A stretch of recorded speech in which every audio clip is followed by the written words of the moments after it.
This is Learning to Listen, Conversations for Change, and I'm your host, Joshua Sparrow at the Braselton Touchpoint Center.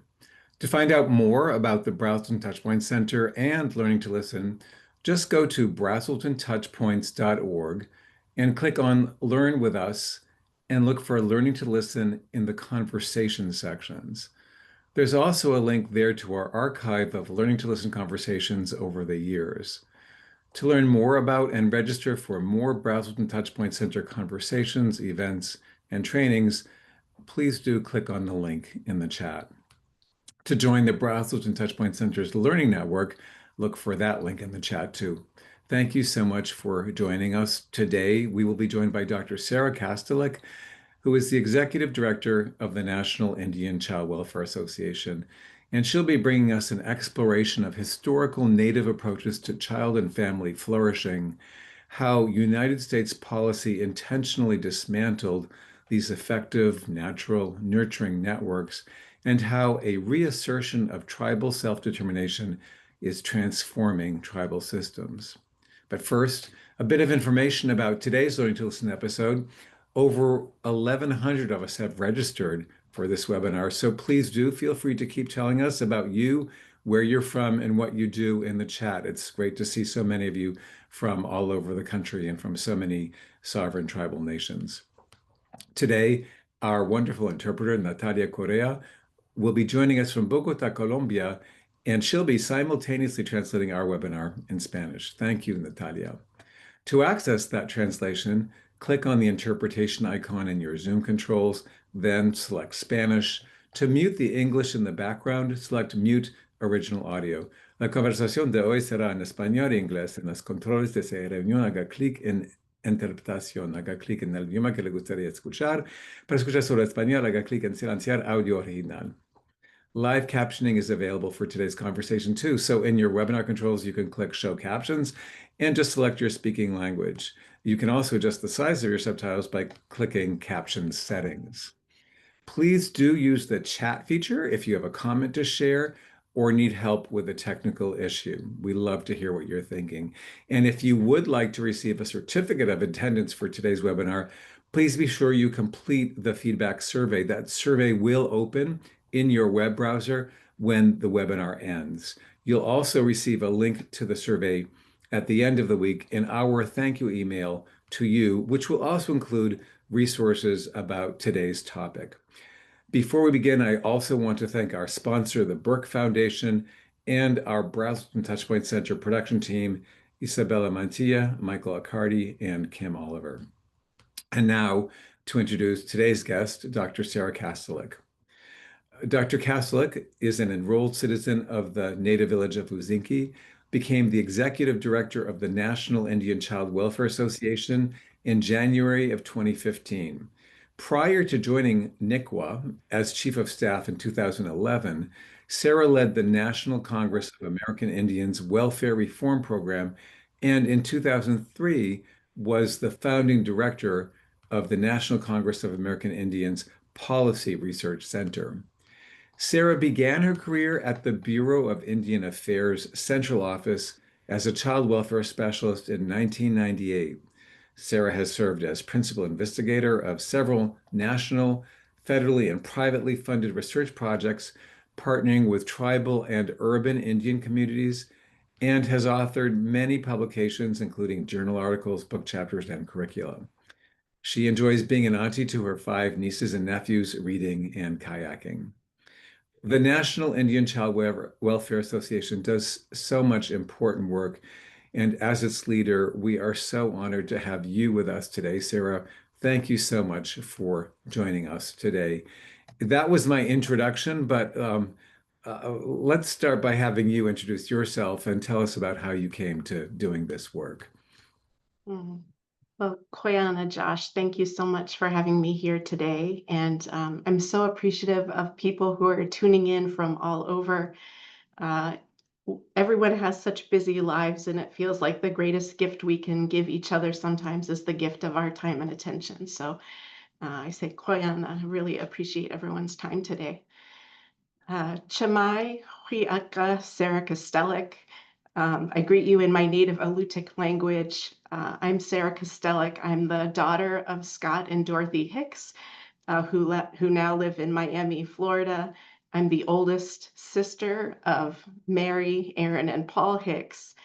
My maternal grandparents are Horace and Georgia Odell from North Carolina, and my paternal grandparents are Richard Caulfield from Marquette, Michigan, and Glafira Lukeen from Kodiak, Alaska. I'm the wife of Christian Kastelic and auntie to Maya, Benjamin, Victoria, Alexander, and Carson. I'm a first-generation college student. My dad says that when I get started on something, I just can't stop. So after I got my bachelor's degree, I went on to get a MSW and PhD from the George Warren Brown School of Social Work in Washington University. Growing up, I didn't know anybody who was a social worker. I didn't know it was a job or a field of study.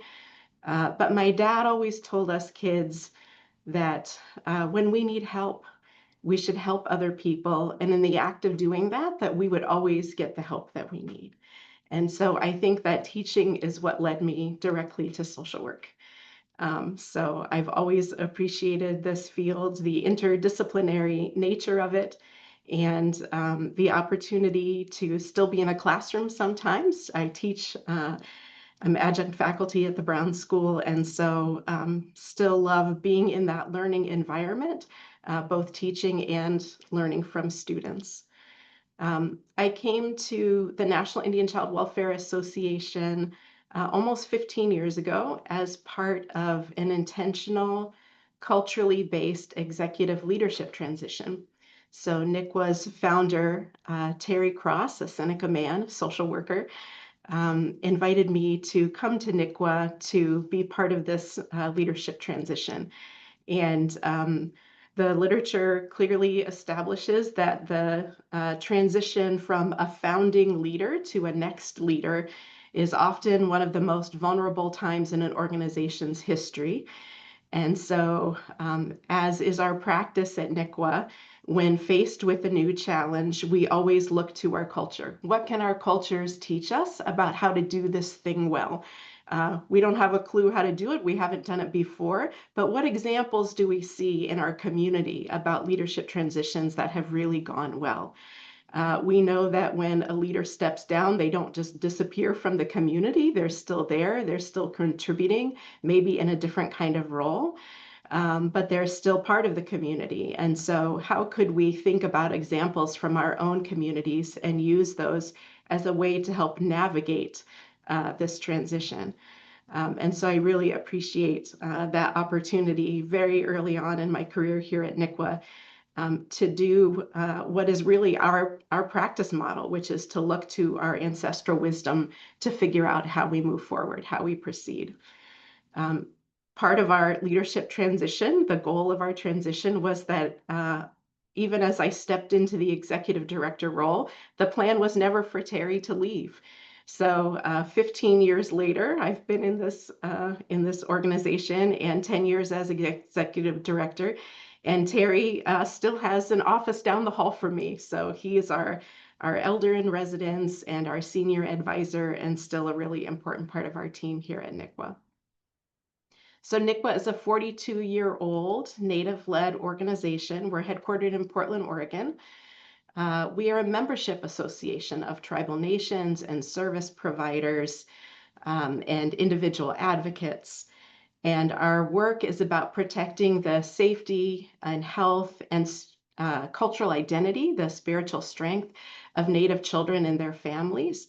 And we do that by upholding community strengths and by centering culturally based practices and by protecting tribal sovereignty, advocating for sovereign governments to play their rightful role in ensuring the well-being of their citizens. So we have 5 core strategies in our work. We build awareness and advocate. Some of that involves policy change, advocating for policy change at the federal, state, and local or tribal level. We also promote culturally grounded and Native-led practices. We build the field and learn together, and we educate with information and resources. We are the proud hosts of the annual Protecting Our Children Conference, which convenes more than 2,000 people, mostly frontline child welfare and family support workers from across the country, to gather together to share best practices, to learn more about the opportunities for advocacy, and to really lean into our ancestral wisdom and what it teaches us about how to raise healthy children and how to support families best. NICWA was established in the wake of the passage of the Indian Child Welfare Act. So that's a really important point in our organizational history. ICWA is a restorative law. It aims to address historical and contemporary harms and the mass forced removal of Native children from their families. So in 1976, several years before the law was passed, there were congressional hearings where tribal leaders traveled from across the country to Washington, D.C. to testify about the harms in their community, harms to their families from removal of children. And at that time, depending on the community, 25 to 35% of all Native children were being removed. So a quarter to a third of all Native kids removed from their families, separated from their community, from their culture, intentionally. And at that time, 85% of those children placed in non-Native homes, again, intentionally. And so NICWA was part of the response that came about after the passage of ICWA. So the Indian Child Welfare Act does several really important things. It establishes minimum standards that state agencies and private agencies have to use when children are removed from their families. So there are important protections for children and families to keep kids together with their families safely whenever possible, and to prevent the trauma of removal. So that's the first purpose of ICWA. Secondly, it acknowledges tribal sovereignty and the role that tribal nations play in understanding what's in the best interest of their children and ensuring that they have a role in supporting kids and families in meeting the needs of their citizen children. And then thirdly, ICWA provides some actually pretty minimal funding for tribal programs for kids and families. And so when the law was passed and funding was appropriated, initially there was funding to fund about a third of tribes that were around then who were trying to develop programs for services for kids and families. And so most of the tribes still weren't funded at that point in time, and the level of funding was quite low.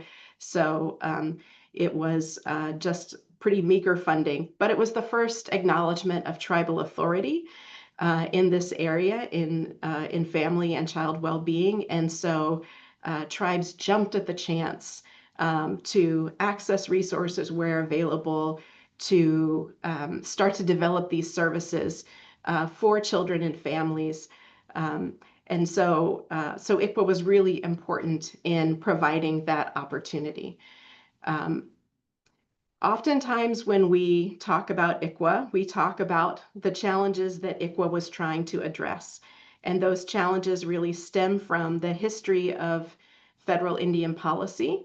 And at NICWA, when we do training around this topic, we prefer to put it in a global context. And so oftentimes, what we talk about is the recipe for colonization. And we use these words really intentionally. So if you think about what a recipe is a list of ingredients, and it's a set of instructions. It describes an order in which to do things to produce a particular outcome. So when we talk about colonization, we talk about the recipe for colonization. And the recipe for colonization was first, to take the land. Second, to control the natural resources, especially water. Third, to usurp Indigenous governance, to replace or supplant Indigenous forms of governing with Western models, quote unquote, acceptable models of governance that actually were a pretty poor match for tribal communities. The fourth ingredient in the recipe is to delegitimize Indigenous thought, to devalue Indigenous worldviews and values and ways of knowing, to treat Native people as savage and barbaric and backwards. So to delegitimize Indigenous thought. And then the final ingredient in this recipe, the critical ingredient, the most important ingredient, is to take the children. And that's really important because it stops the socialization process, because it intentionally severs children from their community, from their family, from their sense of identity.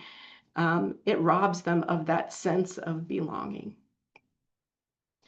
And so over the course of history in the US and in countries around the world, um, taking the children is something that has happened in many different forms.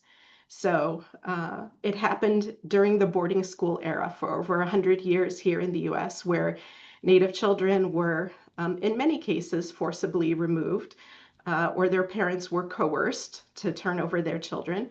In some cases, children went willingly, but that's a minority of cases. So children were removed to Indian boarding schools, and that was a way of taking the children, of forcing assimilation through the education system. And what we know is that as the truth about boarding schools came out and the abuse that children suffered in many of those places, uh, popularity of those institutions fell significantly. Support for those institutions fell. And as boarding schools closed, what we saw was forced assimilation and taking of children happen through a different system, the public child welfare system. And so that is precisely what led to those numbers that we were talking about earlier, a quarter to a third of all Native children being removed from their families. And so ICWA is a really important law that seeks to redress that taking of the children. And so the protections that it puts in place, the principal goal of keeping families intact, ensuring that children can stay with their families whenever possible, those kinds of protections we know are the reason why ICWA is called the gold standard of child welfare policy and practice. So more than 30 child welfare advocacy organizations across the country have stepped forward to really highlight this important law and to talk about not only the impact that it has on Native children and families who are involved in state child welfare systems, but to also acknowledge that these kinds of practices, these kinds of policies are actually policies that would benefit all children.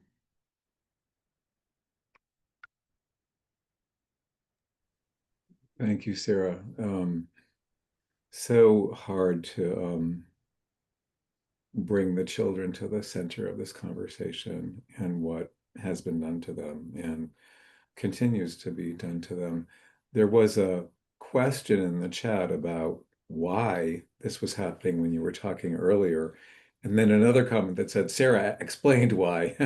But I think you did, but I wanted to sort of give you a chance to say more if you would like about um, why children were being taken away. You talked about it's disrupting the process of their being socialized and brought up in connection to their families and to their cultures. But if there's more you'd like to say about why this was an intentional policy of the United States as part of the the project of grabbing the land, um, and if you'd like to say more about what was disrupted for children and families and the kinds of harms. And just as an aside, There's a fairly recent book called Original Sins by Eve Ewing that gives a really pretty detailed accounting and history of this process for people who are interested in more. Um, and there's one more question. Here we go. Does Canada have an equivalent of NICWA? So we've got someone joining us from Canada. So ask you a bunch of questions, but we've got time. So Great. take your time. Thank you. Yeah. I think what I would say about why did this happen? Why was it intentional? I would say that there's a lot of interaction between those ingredients in the recipe. So the recipe started with take the land. So if the intent was to take the land, take the natural resources, take everything of value from tribes, to commandeer those resources, to use them all for other purposes, to settle them, um, then Native people themselves are an impediment. We're in the way to that strategy. And so taking children was a way to reduce the population of tribal nations. And it was a way to get rid of the quote unquote Indian problem because the thought was if you can isolate Native children, if you can separate them from their family and community and culture, um, then they'll grow up not knowing those ways and can be assimilated into the mainstream population. And so those strategies, those ingredients in the recipe for colonization were all in service to those goals: expansion of the population across the country, taking of Indian lands, appropriation of significant resources to settle this country by the forced removal of Native people from those lands. Um, the question about is there an ICWA in Canada? And I'm sure there are probably people here online with us today who have much more expertise in this area than I do.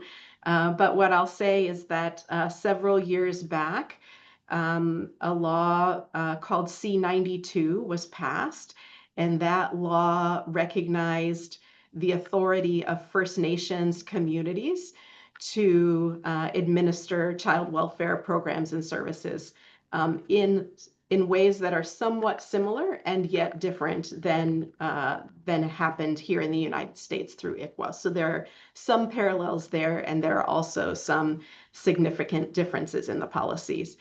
I would say that something that it's been really interesting to watch and learn from is that because tribes in the US had the opportunity to do this work earlier, to receive some resources, to build programs, to do some of this work earlier, and then Canadian First Nations just much more recently had their authority, their inherent authority to be involved in the lives of their children and families acknowledged, um, that this has been a real opportunity for, on the one hand, First Nations in Canada to learn from what's happened here in the US.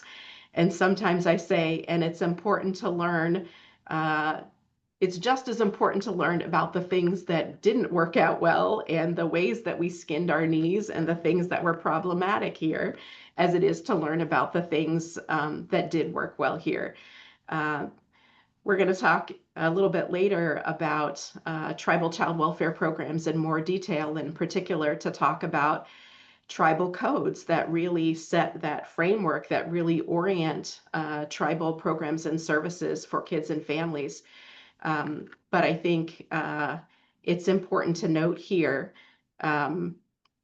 just that those policies and the opportunity to learn from one another um, have Yeah. unfolded in different ways. And so here in the United States, one of the things that we saw was that as tribes authority was recognized and as the funding was made available, the services and programs that tribes designed frequently mirrored existing programs and services. So they looked like state or county services because those were the services that were available, and that was what was considered quote unquote legitimate and credible by funders.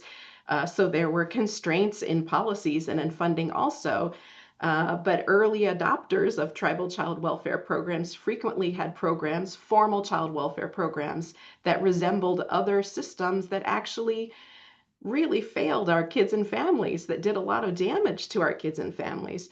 And so, through some of the work that we've been doing now in reviewing tribal codes and learning more about what tribes are doing now, and in some of the work that we've played a role in helping to facilitate tribal communities going back to their cultural foundations to actually reestablish programs that are much more culturally aligned. I mean, that work is happening now in significant ways across the country, and sometimes it's happening just incrementally.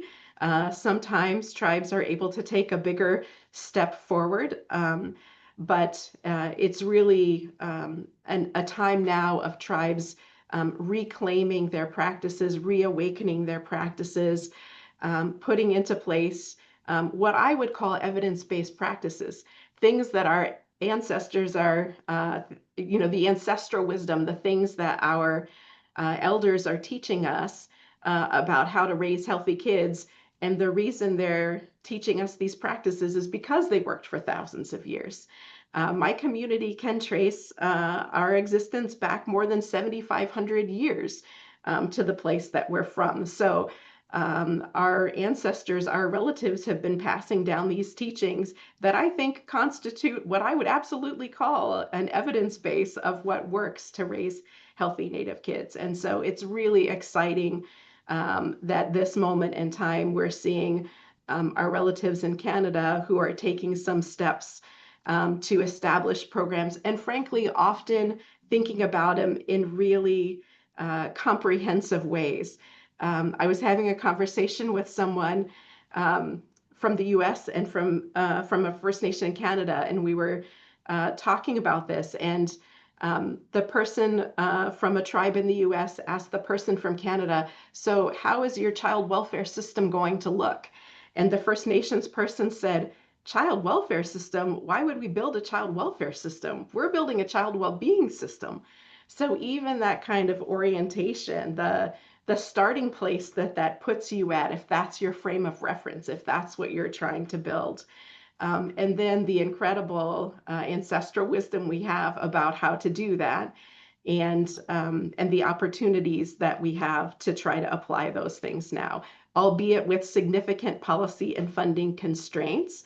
But tribes are finding ways to make that work.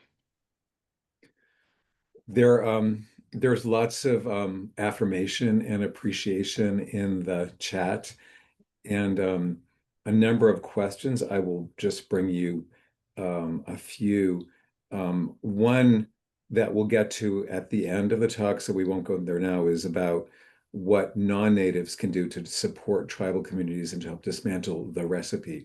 So you'll come back to that in our last uh, uh, minutes together. Two other questions, though. One is NICWA playing a role in the implementation of the Family First Prevention Services Act? And the other is, uh, it says ICWA in the chat, but I think the person meant NICWA. Does NICWA work with Indigenous language advocates and support their teachings in schools? So one about the Family First Prevention Services and NICWA's role, if any, and then whether NICWA is working with Indigenous language advocates Great, in thank you. So with regard to Family First Prevention Services Act, we were involved in advocacy around the legislation when it passed in 2018. So we were trying to inform the bills that eventually got passed into law. And since then, we've been advocating around implementation. So there's a lot to do to make this policy work better for tribes.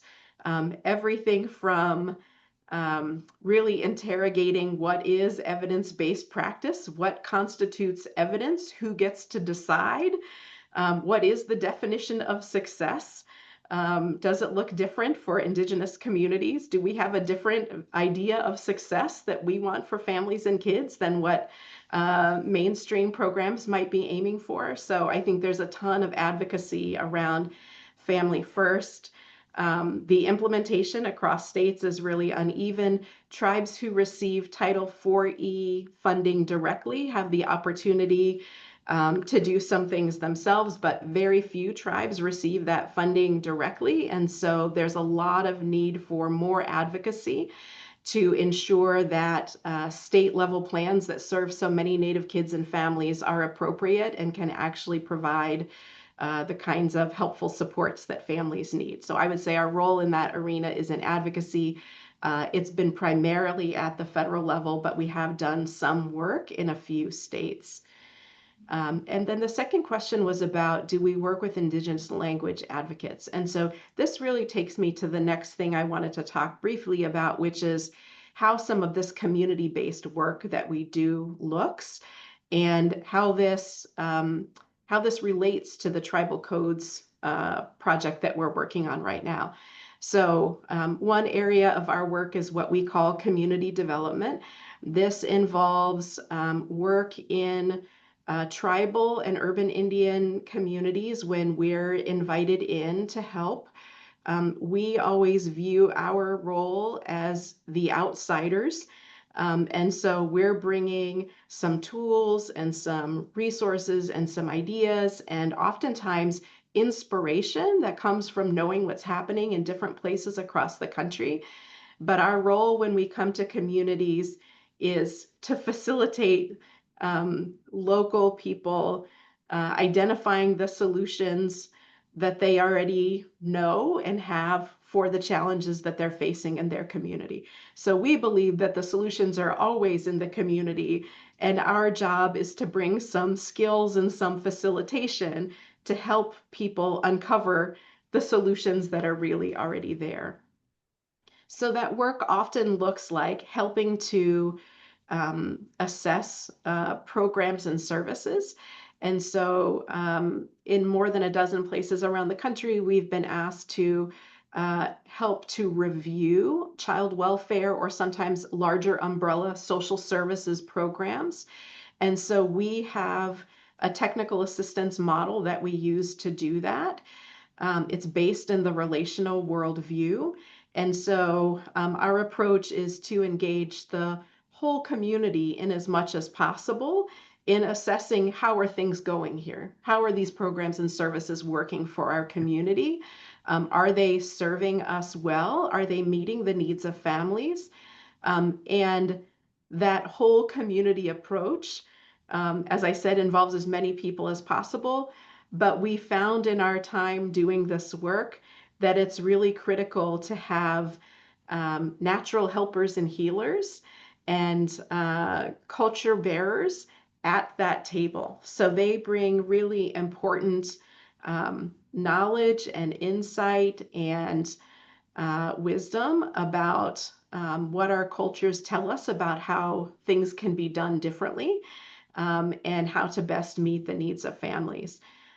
So in that assessment work, we do focus groups and we interview service providers. We'll talk to the Head Start director and the child welfare director. We meet with tribal council.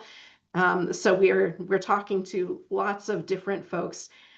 We say trying to get the perspective from lots of different seats on the bus, trying to understand how something looks from lots of different perspectives. And that really informs an assessment of what are the strengths of the program, what are the gaps or challenges, and then what are some recommendations to help strengthen those services and supports that families need. Sometimes that means more internal collaboration among programs at the tribal level. Sometimes it involves partnership between tribal and other non-native service providers. Sometimes it requires intergovernmental agreements. So that work kind of looks different wherever we go. But really our goal there is to provide some recommendations that help communities to think back to how things were done in the past, to what our ancestral wisdom teaches us about these things. And some of this is really pretty simple. So, it starts with the idea, with the acknowledgement that parenting is really hard and that most of us need help to do it. at some point in our lives.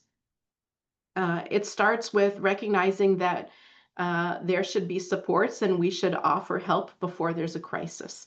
So we don't have to wait for bruises and abandonment.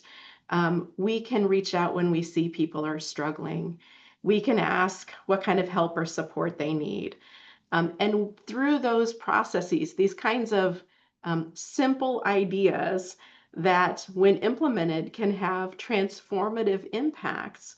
Um, this really results in a program that looks entirely different, and that over the course of time, um, by sharing all of these aspects with the community develops ownership of the program, and they stop seeing child welfare as the people who take kids away and really think about child welfare as a source of support, a place to get help, a place to non-punitively and non-judgmentally get help, hopefully before there are major problems. And so um, implementing those kinds of things um, has so many implications. So when we're doing this work with communities, we're helping them to think about their service array, the variety of services they offer, about eligibility criteria, about how services are delivered, looking at funding agreements to really assess flexibility. And is there flexibility that they aren't even taking advantage of? How are different funding streams braided and blended together so that families have the experience of what we call no wrong door? Any service you come to that helps to get you connected to all the other things that can help your family, instead of somebody saying, we don't do that, go somewhere else. You need to go to this other office. You need to meet with somebody else. You need to fill out a different application, right? As opposed to um, people coming to get help, and their experience is, here are the array of ways that we can help you. Here are all the things that we can provide. And then in the back office, people are crunching the numbers and figuring out, what funding source do we charge? How are we going to make this work? But the experience of families is that they get the help they need. And so being able to do that involves things like looking at job descriptions. What do people's job descriptions actually say? What's the title of their job? And what is the expectation about working with families, about being out in community, not sitting behind your desk in an office, but actually being out working with families in the community? We are looking at intergovernmental agreements. We're looking at referral practices. So there's so many aspects of these programs.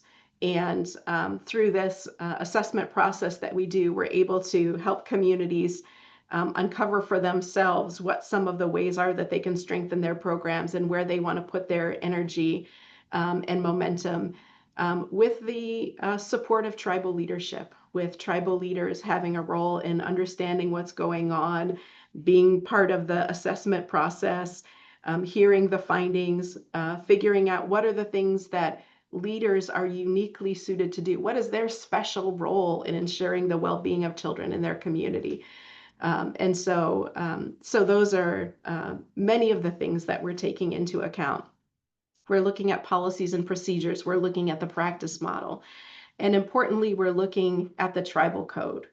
And this is a point that I really wanted to share about a new and exciting aspect of our work, is that we have collected 170 tribal child welfare codes from tribes across the country, and are in the process of analyzing these codes to be able to share with communities themselves the range of ways that tribes are dealing with different aspects of child safety. So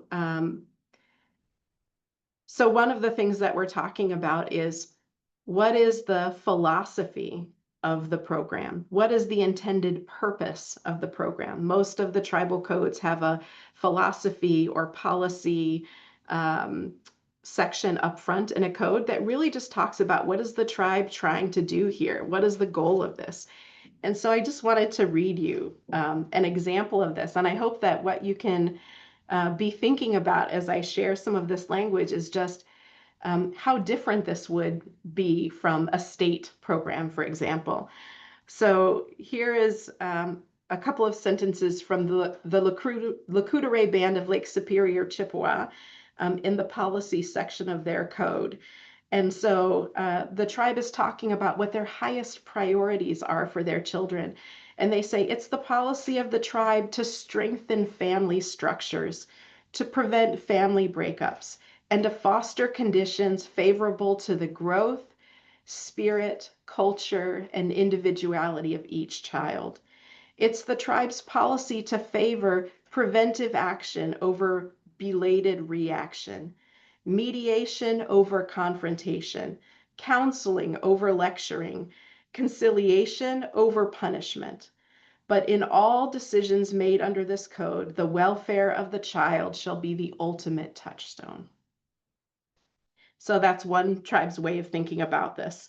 A neighboring tribe, a state over, the Little Traverse Bay Band of Odawa Indians, says in their code, the tribe's future depends on the health and well-being of its children, and the health and well-being of the tribe's children depends in turn on the health and well-being of their families. Children have a sacred right to receive the care and guidance necessary for their spiritual, emotional, mental, and physical development. Later on, they say families have a right to meaningful assistance from the tribe to achieve and maintain spiritual, emotional, mental, physical, and cultural health. So it's really amazing to see the aspirations of the community, to see the things that they're codifying in law. They're saying this is our intent. These are the standards of care we have for children. Our programs and services relate back to this code. They are how these aspirations are being carried out. And so these policy statements that tribes have, I think, are so critical to review, to understand, to see the similarities and differences, and ultimately to be able to share this kind of information with tribal communities themselves, many of whom are updating codes or drafting codes. And so this is really valuable information for people who are doing this lawmaking work. But I would also argue that it's just as important for states and counties to be aware of these kinds of policies too, because these kinds of values that we're seeing expressed here, the value of family, the definition of who is considered extended family and what are the responsibilities of extended family. Like there's so many ways that um, these policy statements, that these intentions can also inform state and county work too. Oh, so inspiring. So inspiring. Somehow, whenever I get to be with you, you make me feel so much better. And you talked at the beginning about the gift of time, and I look at our friends and leaders from across Indian country who are with us today, and what a gift of their time and their heart and their spirit. Um, there was a question about whether or not these tribal goals could be available for review and sharing. Someone wanted you to read them over again, um, and we could do that if there is a way of sharing them. Also, the recording of our conversation will be available so people can hear them again. I did want to note that. Our new friend Sheldon Spotted Elk put in the chat earlier a link to a related Canadian policy, so that there was that answer. And then I wanted to read you something from our friend and colleague, who you probably know, Jessica Senagak Ultridge, who wrote, "I feel like so much of what is being shared is a recipe for Indigenous well-being and decolonization. So grateful for NICWA and the work you do, Sarah. Sending lots of love to you and all attending today who are engaged in these efforts." And then there's another question that, touches on what you just said, Sarah, which is, has there been the opportunity for NICWA to share the wisdom from Native communities with non-Native communities? There is a lot that non-Natives can learn. Of course, there are concerns about cultural extraction, harvesting, and distortion and co-optation. But talk to us about whether or not there are those kinds of opportunities. And then I think we're going to have our last time be about some of the ways in which you are doing that and um, what can happen with with what Nick was sharing with the rest of the country and with sovereign tribal nations and states. So go back to my question. Has there been the opportunity for NICWA to share the wisdom from Native communities with non-Native communities? There's a lot non-Natives could learn. So the first thing I would say is that we just published our first paper about the tribal codes work. And so what I was reading to you from were a couple of excerpts in that paper. So the paper, the first paper, actually cites from 20 different tribal codes. And the focus of that paper is really looking at the purpose and policy section, looking at how tribes are defining for themselves what the best interests of children are, and then really looking at how tribes are defining extended family and what the responsibilities of extended family are. And so I sent Michael um, an email with the paper in it. And so we could actually drop that in the chat here. We could also send it out to people afterwards, but that paper is available now. And then, as you might imagine, we are barely scratching the surface of the richness of these codes. Like that one paper is quoting just from 20 tribal codes, and it's only addressing 3 topics. The coding that our team is doing is we're actually coding for over 200 variables. And so the amount of richness that we'll be able to draw from, I think, will be substantial. I really want to thank Casey Family Programs and the Henry Luce Foundation who are supporting this work. And our intention is to share this, make it accessible in as many ways as possible. So the codes that we have are publicly available codes, and so they're available to be shared. We secured tribal permission where we received codes directly from tribes where they weren't publicly available. So we've been very careful about what we're able to share. But the goal is to develop more products. And I mean, this is a journal article. So the goal is to develop more accessible products for different audiences based on on what we're learning from these codes. And so there's a lot of room to influence what kinds of things would be most helpful. So we are at that stage of our work where we're asking, as we wrap up the coding and as we have an understanding of both the variability of what tribes are doing and the frequencies, like the proportion of tribes who are choosing to address things one way or another. Like, for example, tribes that choose not to terminate parental rights, but have different ways of ensuring permanency without terminating parental rights. So we'll soon have a lot of data about those things to share, but the question really is, what kind of products are going to be most helpful? To tribes who are doing this lawmaking work in their communities, who are updating codes. We found that in this paper, 63% of the tribal codes that we were citing from have been updated in the last 10 years. So this is a really active body of work. Tribes are doing this now.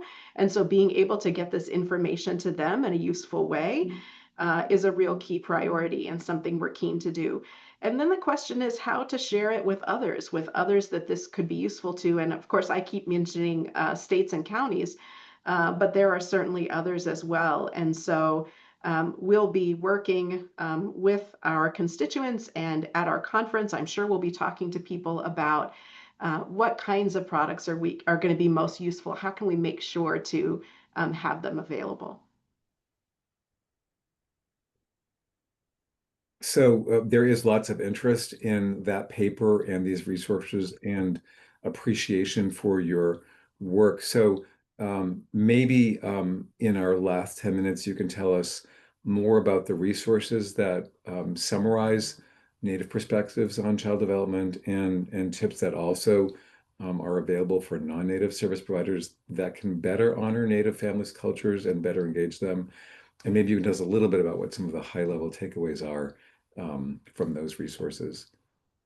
Great. Thank you, Josh. Yeah. So we're going to make sure to send some of these resources in the follow-up email for folks who joined us today. But just wanted to share like a little bit about the kinds of resources that we develop. So you mentioned specifically a short background paper that's about Native perspectives on child development.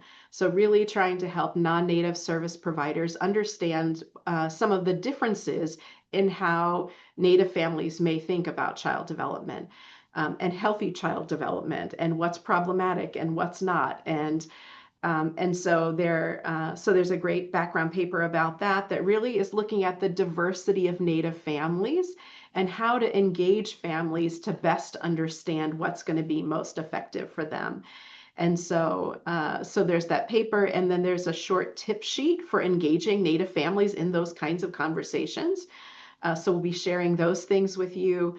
A couple of other things I'm hoping to share. There was a comment earlier or a question earlier about um, kind of advocacy more broadly. And so I wanted to mention that NICWA and several of our partners, the Native American Rights Fund, the National Congress of American Indians, the Association on American Indian Affairs, we just about a year ago launched an ICWA 2050 plan.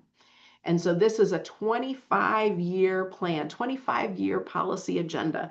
We think about it as a generation of work to be done that can change the trajectory for generations of Native children. And so we want to share that advocacy plan with you, in part because we feel like many of you may be doing work that's contributing to this advocacy agenda that we have. And so this is really an invitation for anyone to play a role in this work. This is shared work that we can do together to produce better outcomes for Native kids and families. And so we'll share that plan with you, as well as for those of you who may have a role in ensuring ICWA implementation. We have a great, I think we call it a resource sheet that has lots and lots of different links to resources to support strong, effective ICWA implementation. So that will be part of those resources also. And then finally, from another aspect of our work, we're sharing a paper that is a resource for relative caregivers who are trying to ensure services, appropriate services, and advocacy for Native children that they're raising. And so just thinking even from a family perspective, how can a family advocate for themselves, for the children that they're raising, to ensure that there are appropriate services and support. So those are a couple of the resources we'll share. And then, just would want to invite you all to our conference if that's something that's of interest. So next March, we'll be in Oklahoma City at the end of the month, and our registration is open on our website now. And so if this is an area of learning for you, if you want to join 2,000 people from across the country, including many Native people from the US and Indigenous relatives from Canada. We have a pretty large contingent that attend our conference, and so would invite you to join us on the learning journey, continuing to lean into our culturally based practices and how we're using them to best serve families and kids. So there's quite a lot to share and to learn, and we'll make sure these things come through in the follow-up email. And maybe to wrap up, and you certainly have brought this to us throughout this hour, last words for now on what advocates and service providers for children and families can learn from tribal nations, child well-being agencies, laws, policies, and practices. Yeah, I was just at a meeting last week. 5 tribes from Washington State were meeting out at Makah tribe, Mm. and we were talking about prevention and what approaches tribes are using to prevention. And this feels like a hard time. It feels like a hard time to think about what we're protecting and policies that we need and resources that need to flow in order to better meet needs and build capacity. And so, in some ways, it feels hard to think about that now. And just last week, I was reminded that all of these things happen step by step.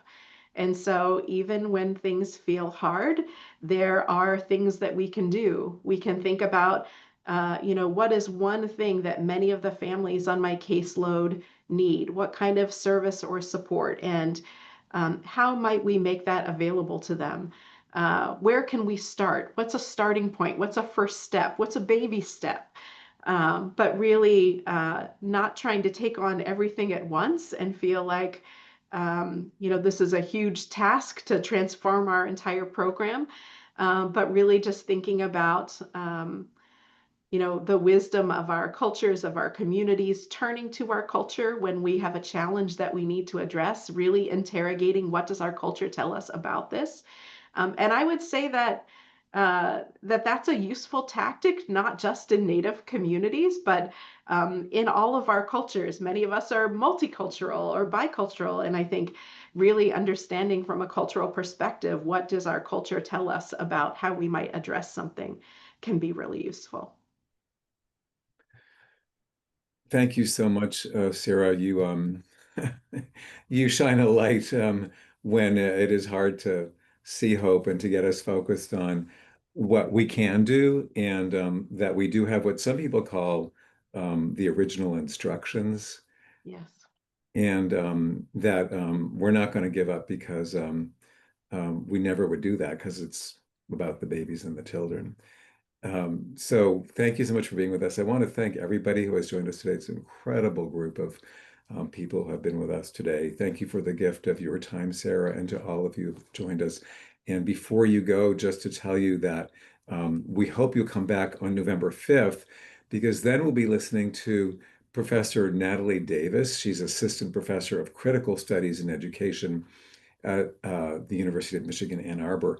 And she'll be talking with us about her really innovative research that's focused on learning from and listening to children about Black children's brilliance and their insights into who they are and what it means for them to be in this world. Again, thank you so much, Sarah, for joining us today, for all you do, and for the really critically important work of NICWA, and to all of you for all you do for babies, children, families, and your communities. Koyana.